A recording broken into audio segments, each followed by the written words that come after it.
અરવલ્લી જિલ્લાની એલસીબીની team Modasa rural police station ખાતે પ્રોહિબિશન બાબતે વોચમાં હતી. તે દરમિયાન ત્યાંથી સિલ્વર કલરની કિયા સેલ્ટોસ ગાડી, જેના નંબર છે GJ01KZ0216, તે ત્યાંથી પૂર ઝડપે અને સ્પીડમાં નીકળી જવા પામેલ.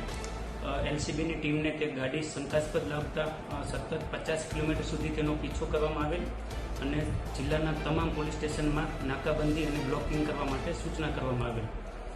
તે દરમિયાન આંબલિયારા પોલીસ સ્ટેશનની હદમાં રૂગનાથપુરા ગામની સીમમાં જે કાર ચાલક છે તેને ક્યાંયથી ભાગી જવા માટે રસ્તો ન મળતા કારને રોડની નીચે ઉતારી ખેતરમાં લઈ જઈ અને પોતે ગાડીમાંથી નાસી જવાની ફિરાકમાં હતા. તે દરમિયાન એલસીબીની ટીમ ત્યાં આવી જતા કારમાંથી 2 આરોપીની ધરપકડ કરવામાં આવી અને કારનું સર્ચ કરતા કારની અંદરથી 6,91,945નો વિદેશી દારૂનો જથ્થો જપ્ત કરવામાં આવેલ તથા જે કિયા સેલ્ટો સિલ્વર કલરની ગાડી છે તેને પણ જપ્ત કરી અને ટોટલ 17 લાખનો મુદ્દામાલ આંબલિયારા પોલીસ સ્ટેશન ખાતે લઈ જઈ અને વધુ તપાસ માટે પોલીસ સ્ટેશન ખાતે રાખવામાં આવેલ છે.